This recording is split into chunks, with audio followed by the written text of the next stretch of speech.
Praise the Lord po. Ako po ay nagpapabot ng isang pinakamataas na pagpupuri, pagdadakila, pagluwalhati at pagsamba para lamang po sa ating pinakamamahal na Panginoong Jesucristo. At nagpapabot po ako ng dobleng paggalang at pagrespeto sa ating magulang sa mahal na Panginoon, Evangelista Wilde Estrada Almeda, at patuloy na pag-alaala sa mga ginitong aral ng Assistant Pastor Lina C. Almeda. At bumabati po ako sa inyo mga kapatid, sa lahat po na isang mapagpalang araw ng linggo po para sa ating lahat. Sumayin niyo po ang kapayapaan at pagpapala na galing sa mahal na Panginoon. Una, salamat po sa mahal na Panginoon sapagkat hindi po magaganap ang mga bagay na to ngayon kung hindi po niya pinahintulot na makapagpatotoo po ako. Maraming salamat po mahal na Panginoon. At bago po ako ma-save mga minamahal sa gawain nito, bago ako mahanap ng pag-ibig ng Diyos, sa murang edad po, ako po ay naging batang hindi maunawaan mga minamahal. Sa murang edad, maaga ako nalulong sa mga bisyo, sa drugs. At bata po pa lang ako, nung unang beses ako makaranas, makapanakit o makasaksak ng aking kapwa. Nakulong po ako sa DSWD. At sa inaakala po na magbabagong buhay po ako, paglabas ko po doon ay lalo po akong lumala. Itinapon po ako ng magulang ko sa dako ng lukban para po maiwas po ako sa barkada. Ngunit paulit-ulit lamang po ako mga minamahal na maaga ko po nakadaupang palad yung mga taong kung tawagin po sa sanlibutan ay mga walang kaluluwa. Mga minamahal, doon po natuto na po ako mag-drugs hanggang sa dumating po yung punto na magkaroon po ng hindi magandang pangyayari sa aming pamilya. Naging broken family po kami. Yung tatay ko po ay nalulong sa drugs. Yung aking ina po ay dinala niya po kaming lahat dito sa dako ng Lokban, mga minamahal, para rin po ako ay makapagbagong buhay, makaiwas po sa mga barkada. Ngayon po, mga minamahal, malala na po ako noon, bata pa po ako. Doon na po nagsimula ang mahal na Panginoon, nagbigay po siya ng tao sa akin na naging katipan ko po. Kapatiran po siya, mga minamahal, siya po yung naging tagabalanse ng buhay ko. Medyo umiwas po ako noon sa mga hindi magandang bagay. Ngayon po, umalis po yung nanay ko papuntang Amerika, kasama yung mga kapatid ko. Ako lang po naiwan mag-isa. Ngayon, sinama niya po ako sa Amoranto, mga minamahal. Doon po, nagpabautismo po ako, mga minamahal. Pero, mga minamahal, nagpabautismo ako, hindi ko po kilala mahal na Panginoon. Totoo po. Nagpabautismo po ako kasi gusto ko po siyang makasama sa pagsamba. Kasi girlfriend ko po siya, katipan ko po siya. Yun lang po talaga ang pakay ko. Wala po akong ideya kung sino ba yung Diyos, kung sino ba yung mahal na Panginoon.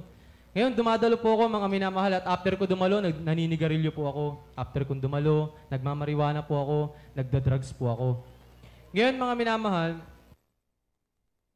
nung nagkasakit po ang aking ina sa dako ng Amerika, siya po ay dumanas ng maraming operasyon, hindi niya na po ako magawang tustusan. Doon ko na po napagdesisyonan na itigil na po muna yung aking pagsamba at iwanan ko na po yung katipan ko dahil madadamay ko po siya. Doon na po nagsimula mga minamahal, naging tauhan na po ako ng mga drug lord. Retired PIDEA, hindi ko naman po nilalahat. Mga retired PIDEA, mga awol na pulis po ang mga naging amo ko. Nagdadala po ako ng drugs, nagtitinda ng drugs, kumukuha ng remit. Kung minsan nga po dumarating sa punto na yung mga hindi nagre-remit ay gusto na pong patayin. Pasensya na po sa salita ng aking mga amo. Doon po ako nalulong ng husto, mga minamahal, naranasan ko po lahat. Nalulong po talaga ako hanggang sa hindi ko na po maintindihan yung sarili ko, hindi ko na po alam kung paano makapagbagong buhay. At dumating sa punto, mga minamahal, ang dami na pong papatay sa akin. Ilang beses na po ako, mga minamahal, na muntik nang mamatay sa gulo. Pero hindi ko alam kung anong plano ng mahal na Panginoon kung bakit nailigtas ako sa mga pangyayaring yun. At dahil po nakatayo ako sa inyong harapan ngayon. At yun, mga minamahal, huling beses po noon, niyaya po ako ng barkada ko mang-hold up sa Smoky Mountain sa Manila po. Ang gamit po naming motor noon is Carnap. Ngayon, nung pagdating po namin ng Smoky Mountain, ang nakadaupang palad po namin, nakasalubong po namin ay mga hulid up po na awol na pulis. Ngayon, mga minamahal, tinutukan po kami ng baril, sinikmuraan, dinala po kami sa dilim, papatayin na po talaga kami. Wala po akong ibang maisip noon, kundi okay, sige, tanggap ko na. Kasi bayad naman to sa mga kasalanan ko. Pero mga minamahal, hindi ko man kilala ang Diyos, iningatan niya po ako, mga minamahal. Hindi po natuloy yung pag-salvage sa amin, mga minamahal. Hindi po inaasahang pagkakataon, meron pong lumabas na mga construction. Paano lalabas yun, mga minamahal? Hindi naman kami sumisigaw. Ibig sabihin mga minamahal, bagamat di pa ako nakakilala noon, ginagabayan na po ako ng mahal ng Panginoon dahil may plano po siya, hindi lang po sa akin, sa ating lahat po. Ngayon, after nun mga minamahal, hindi pa rin po ako nagbago. Hindi ko pa rin po nakita yung kabutihan ng mahal ng Panginoon. At nagkaroon po ako ng kaaway noon, yung mga anak niya po ay heart killer. Yun po, papatayin na po ako, pati yung mga kamag-anak ko ay ikinakatuwa na po ako sapagkat mga minamahal, hinahanap na nga po talaga ako. Ngayon mga minamahal, nagkaroon ako ng panic attack. Tumatakbo po ako ng walang dahilan sa sobrang takot. Alam niyo, ang bait ng mahal na Panginoon, mga minamahal. Kasi, nung tumatakbo po ako noon, akala ko yun na yung papatay sa akin. Tumakbo po ako sa kwarto, mga minamahal. Umiyak lang ako nung umiyak. Sabi ko, mahal na Panginoon, tulungan mo ako. Hindi ko na po kaya. Hindi ko maintindihan ano nangyari sa buhay ko. Bakit ganito, nagkakaganitong buhay ko. Kinabukasan lang noon, mga minamahal. Sabi ng tita ko, yung nanay ko, uwi po galing Amerika. Ibabalik po ako sa Lokban para mailigtas po. Napakabuti po ng mahal na Panginoon. Isang araw, isang gabi lang po, sumagot po agad siya. Ngayon, nung dinala po ako ng magulang ko sa Lokban para magbagong buhay, binilan po ako ng mga material na bagay. At yun, mga minamahal, hindi pa rin po ako nagbago. Hindi ko po alam. Patuloy pa rin po ako nagmariwana, nagbarkada. Ngayon, mga minamahal, nung nagpatuloy yun, bumalik po ako ng Maynila makalipas ng 1 taon para magtrabaho po sa aking ama. At yun naman po, dumating na po yun, nagkaroon na po ako ng anxiety. Meron na pong mga bumubulong sa akin at maraming beses na po ako nag-attempt magpakamatay. Lagi lang po ako nasa sulok ng kwarto, nakahawak sa ulo ko, magdamag po ako nakatulala. At sinasabi sa akin ng demonyo na magpakamatay na ako, maggilit na ako. Pero mga minamahal, lumaban po ako ngayon. Patuloy lang ako mga minamahal, bagamat di ko siya kilala. Tumatawag ako sa kanya. Meron ako mga laban na siya lang nakakaalam. Ngayon, isang araw mga minamahal, pumunta ako sa Caloocan. Meron akong, mag-iinuman po kami noon. Napakarami ko pong dalang marijuana. Isang araw po, yung dati ko pong katipan na nandito po sa kongregasyon na ito, mga minamahal, siya rin po ang ginamit ng mahal na Panginoon para ibalik po ako rito. October 8, mga minamahal, talipaw nakaraang taon sa dako ng Inares. Yun po yung pagtawag sa akin ng mahal na Panginoon. Pumunta po ako doon at sabi ko, ito na yung simula ng pagbabagong buhay ko. Bagamat nung pagpunta ko po doon, hindi ko po natapos yung service. Kasi mga minamahal, hindi ko po alam yung sequence o yung pagkakasunod-sunod ng mga choir. Children's choir pa lang po, umuwi na po ako. Then pag uwi ko po, ayun mga minamahal, Yossi, marijuana pa rin. Hanggang yun, nagpatuloy po akong dumalo. Sabi ko, magpapatuloy ako. Nag-Yossi, nagmamariwana, dumadalo po ako sa sukat. After po ng gawain po talaga, nag-Yossi, nagmamariwana po ako. Ngayon, mga minamahal, gustuhin ko man po magbago. Yung puso ko gusto magbago, yung katawan ko ayaw pong sumunod. Hinahanap po ng katawan ko yung mga bisyo. Ang sabi ko, papaubaya ko na sa mahal na Panginoon tong problema ko. Hindi nagtagal, mga minamahal, ang mahal na Panginoon kumilos na. Isang araw, pagising ko po, yung nanay ko nasa hospital po sa dako ng Amerika, dumudugo po yung bituka niya. Nagpi-50-50 po siya. Ngayon, nung nagtatrabaho ko, mga minamahal, umiiyak na lang po ako. Sabi ko, mahal na Panginoon, bakit po ganun? Kasi hindi ko nga po maintindihan kung ano bang ibig sabihin ng paglilingkod sa Diyos. Kung ano ba talaga ang tunay na kahulugan o ang ginagampanan ng isang Kristiyano. Ngayon, mga minamahal, umiyak lang ako noon. Sabi ko, pagalingin mo lang yung nanay ko, tatanggalin ko tong bisyo ko. Dumalo po ako noon sa dako ng sukat, outreach, araw po ng Miyerkules. Pag-uwi ko, mga minamahal, iyak lang ako ng iyak sa gawain. Pag-uwi ko, mga minamahal, yung nanay ko, ka-video call ko na po. Pinagaling na po siya na mahal na Panginoon. At yung araw na rin po yun po yung araw na tinuruan ako ng Diyos dumalo ng Miyerkules. Napakabuti po ng mahal na Panginoon. Apaw-apaw po eh. Hindi ka lang po niya sasagutin eh. Bibigyan ka pa po niya ng isang magandang Ngayon, mga minamahal, nawala na po yung pagmamariwana ko, yung pag-Yossi naman po. Ngayon, dumalo po ako isang araw, overnight service po sa dako ng Binangonan. Ngayon, nakita ko po doon yung dati ko pong katipan. Masaya po ako para sa kanya kasi choir na po siya. Masayang-masaya po ako para sa kanya. Ngayon, pag uwi po galing overnight, sabi ko, nakatingin ako sa langit, siyempre sobrang saya ko po. Sabi ko, mahal na Panginoon, bakit po ganun? Hiyang-hiya na po ako sa'yo, naninigarilyo ako, dumadalo pa ako sa'yo. Pag uwi ko noon, mga minamahal, iyak ako ng iyak. Sabi ko, mahal na Panginoon, tulungan mo po ako. Tanggalin mo na po yung bisyo ko kasi nakakahiya po talaga. Hindi ko po kaya. Kasi hindi ko po mapaglabanan yung katawan ko. Sarili ko po yung kalabang ko eh. Ngayon, mga minamahal, nakinig ako ng preaching ng ating mahal na pastor.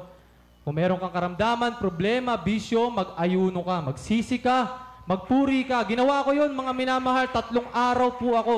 2 meals po yun. Dapat po mag-absolute ako dahil binalaan po ako ng mga kapatiran na bago lang daw po ako. Sa kagustuhan ko po magbago. Ngayon mga minamahal, 2 days pa lang po, araw ng linggo sa Maine, sa Sabarte. Pinagaling na po ako ng mahal na Panginoon. 13 years na pagyoyosi. Paninigarilyo. Pinagaling na mahal na Panginoon sa pamamagitan ng 3 araw. Sa mundo, mga minamahal, nire-rehab pa. Paglabas, bumabalik pa rin. Pero ang kapangyarihan ng Diyos, kamangha-mangha, 3 days. Amen. 3 days po, tinanggal na mahal na Panginoon. Bahong-baho na po ako sa sigarilyo. At patuluyan na pong nilinis ng mahal na Panginoon ang mga bisyo ko. Pati pagmumura ko, pagiging matapang ko, basag ulo, sa konting kibot, mainit ang ulo ko, binago po lahat ng mahal na Panginoon. Tunay po ang kasulatan, mga minamahal, sa humanap, kumatok at humingi. Kung kayo ngang mga masasama, nagagawang magbigay ng mabuti sa mga anak nyo, gaano pa kaya yung amang nasa langit? Kahit nakagawa ko ng maraming kasalanan, mga minamahal, dininig ng Diyos ang mga panalangin ko. Ang Diyos hindi po nagtatangi, wala po siyang pinipili. Amen. Para po sa atin siya lahat. Napakabait po ng mahal na Panginoon. Sa pagpapatuloy, mga minamahal, yung mga nawalang tiwala ng mga mahal ko sa buhay, ibinalik po ng mahal na Panginoon. Tiwala ng magulang ko, pagmamahal ng kapatid ko, at yung tatay ko na minsan akong tinakwil, mga minamahal, ngayon po nasa piling niya ako, kasama ko siya maghanap buhay. At isa na rin po siya sa nasisinagan ng liwanag ng Diyos. Nagbabago na rin po siya unti-unti. Nawawala na yung pagmumura at pagsasalita ng di maganda. Ang kapangyarihan po ng mahal na Panginoon, napakalawak. Napakalawak po. Ngayon mga minamahal, share ko rin po sa inyo mga minamahal, nung umuwi yung nanay ko galing Amerika, nitong nakakilala na po ako, unang beses po na umuwi siya na matino po ako. Tuwan-tuwa po yung magulang ko, pinangako ko sa sarili ko, hindi ako hihingi ng kahit ano. Ngayon, mga minamahal, naranasan ko po, pinarana sa akin ng mahal na Panginoon, makasakay ng eroplano, makakain ng mga masasarap na pagkain. Kasi minsan din po akong tumira sa kalye, naging pulube, naging gusgusin, lahat po. Ngayon, mga minamahal, napakasarap po sa pakiramdam na pinaranas po sa akin ng mahal na Panginoon kung ano yung ibig sabihin ng tour. Ang saya po, mga minamahal. Ngayon, mga minamahal, araw ng Friday, nasa Ilocos po kami. Nakatingin po ako sa salamin sa van, kasama namin yung mga turista. Sabi ko, mahal na Panginoon, ang saya-saya ko po, pero hindi po kita pwedeng kalimutan eh. Umiiyak po ako noon, mga minamahal, habang nakatingin ako sa van. Sabi nanay ko, bakit ka umiiyak? Ma, hindi ko kayang hindi sumamba. Parang nagugutom yung espiritu ko. Sabi ko sa kanya, ma, pwede bang maghanap ako ng outreach dito sa Lawag, sa Ilocos? Magkalapit po kasi yun eh. Ngayon po, sabi niya, pwede daw. Ngayon, nagdasal ako, mga minamahal. Sabi ko, mahal na Panginoon, pakitaan mo po ako ng outreach po na malapit. Gusto ko po sumamba, mahal na Panginoon. Gusto ko ipagpasalamat sa iyo lahat ng to. Mga minamahal, yung pinag-check-ingan po naming hotel, likod lang po yung outreach sa Lawag. Ang bilis po sumagot na mahal na Panginoon. Praise the Lord. Kahit po sabihin sa akin ng nanay ko na minsan lang kaming umuwi, magsasamba ka pa, sino ba nagpagaling sa akin? Kayo ba? Kayo ba? Ngayon, pagpunta namin ng El Nido, mga minamahal, sa isla ng El Nido, sumakay kami ng eroplano, namasyal-masyal po kami. Araw ng linggo, muli ko na naman pong kinalaban ng aking ina. Hindi po sa kinalaban na pagwalang respeto, kundi pinaglaban ko po yung pananalig ko sa Diyos. Mga minamahal, sabi ng nanay ko, huling tour namin, araw ng linggo, nak, huwag ka nang sumamba, alam naman na ng Diyos yan eh. Huwag ka nang sumamba, minsan lang kami umuwi rito eh. Hindi pwede, ma. Kahit mag-away tayo, hindi pwede. Bakit? Pag once na umabsent ako, mga minamahal, si Taning at lahat ng mga ahente ni Taning, mga minamahal, lagi nakaabang sa ating mga Kristiyano. Once na hindi makakain ng isang panambahan ng espiritu mo, papasukin ka ng kaaway. Sumamba ako noon, mga minamahal, sabi ko, mahal na Panginoon, isla po ito, saan po ba yung outreach? Paano to? Mga minamahal, sa likod na naman po ng hotel, yung outreach po sa El Nido. Ganun po, ang galing po talaga, sumasagot po, mahal na Panginoon. Totoo, sumasagot po. Sumasagot po, mahal na Panginoon. Sabi ko po noon, habang naliligo ako, mahal na Panginoon, wala po akong pera. Wala po akong panghiika po. Sabi ko, mahal na Panginoon, hipuin mo yung nanay ko. Paglabas ko po ng CR, inabutan po ako ng nanay ko ng pera. Nak, bigay mo ito sa mahal na Panginoon, kahit hindi kami sumamba, makapagbigay man lang kami. Sumasagot talaga, mga minamahal eh. Sumasagot, mga minamahal, at kung bakit ko po tinatanggihan yung magulang ko, sabi po ng mahal na Panginoon sa kasulatan, ang magmahal ng higit sa kanyang magulang kaysa akin ay hindi karapat-dapat. Kaya po pinaglaban ko po talaga na hindi po ako ma-absent kahit sino po humarang sa akin. Sa ngayon po, salamat sa mahal na Panginoon, kahabagan, glory to God. Hindi pa po ako ma-absent. Salamat po sa Ito lang po talaga, kulang ang buhay, kulang ang salita para masuklihan mo kabutihan ng Diyos, kahit man lamang po sa pagsisigap po sa panambahan. At napakabait naman na Panginoon, pinatunayan niya po sa akin na yung pagbibigay, susi ng pagpapala, na marami pong kinakala ng iba na kung ano-anong iniisip nila patungkol sa pagbibigay. Mga minamahal, nung araw po ng Pasko, 300 lang po yung pera ko dahil nga po nakakilala na ako, nangako sa mahal na Panginoon, na maski yung pangbili ng mga pamorma, syempre, binata, kabataan ka, lalaki, kailangan puporma ka, may pagsabayan ka, pero salamat sa Diyos, sa Barte po ako nung araw ng Pasko, 300 po pera ko, sabi ko, mahal na Panginoon, sa kagalakan, sa'yo na lahat to. Pag uwi ko, mga minamahal, hindi lang 10 doble, binigyan po ako ng nanay ko ng 6,000. Praise the Lord. Praise the Lord. Hindi nga po ako makapaniwala eh. Praise the Lord. Pati nga, hindi ko po rin maunawaan ang sarili ko kasi dati po, uhaw po ako sa pera eh. Pinalitan po ng mahal na Panginoon ang puso ko. Pag-iisip at pagkatao, binago po ng mahal na Panginoon. Share ko rin sa inyo mga minamahal, pag dumadalo po, mula Maynila po ako nakatira, naghahanap buhay po ako sa umaga. At sa gabi, nag-overnight po ako sa dako ng Santa Rosa, paiba-iba, at nagpapatotoo po ako doon every hallelujah overnight. Ngayon mga minamahal, sa mga may motor dito, alam nyo naman po siguro na pag-flat po yung gulong natin, gumigewang po ano. Mula Santa Rosa, pauwi pa kami ng Maynila, mga minamahal. Yung gulong ko po, flat, may angkas pa akong isang kapatiran. Nakatingin lang po ako sa langit, sabi ko, mahal na Panginoon, ingatan mo po kami, mahal na Panginoon. Wala pong magre-rescue sa amin kasi madaling araw. Mahal na Panginoon, naniniwala ako sa iyo. Iuwi mo ako ng ligtas, mahal na Panginoon. Alam nyo, mga minamahal, nakarating na kami ng San Andres. Mga minamahal, sakalang po gumewang yung gulong. Oo, mga minamahal.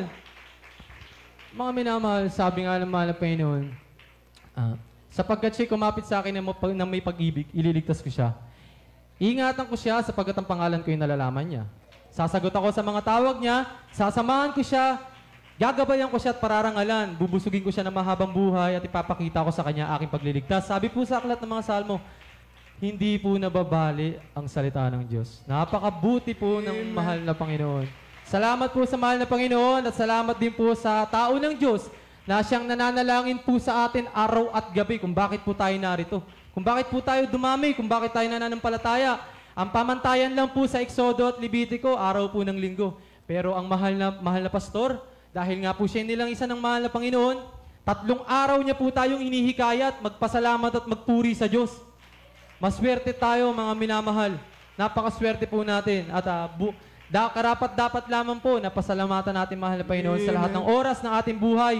Bagamat nagkukulang mga minamahal, wala naman pong perfecto at wala nakaabot sa kabanalan ng Diyos. Pero mga minamahal, lagi po nating ipamanhik sa mahal na Panginoon ang ating mga kahinaan. Para sa pagdating niya mga minamahal, tayo maging karapat-dapat. Mahaba po at kulang ang oras. Maraming salamat sa mahal na Panginoon. Salamat po sa oras na to na binigay na pagkakataon sa akin. At hanggang dito ko na lang po puputulin at kung lolobin po sa susunod ay tignan po natin. Maraming salamat po sa mahal na Panginoon. Lahat ng kapurihan, pasasalamat, pagdakila, pagsamba para lamang po sa ating pinakamamahal na Panginoong Hesukristo.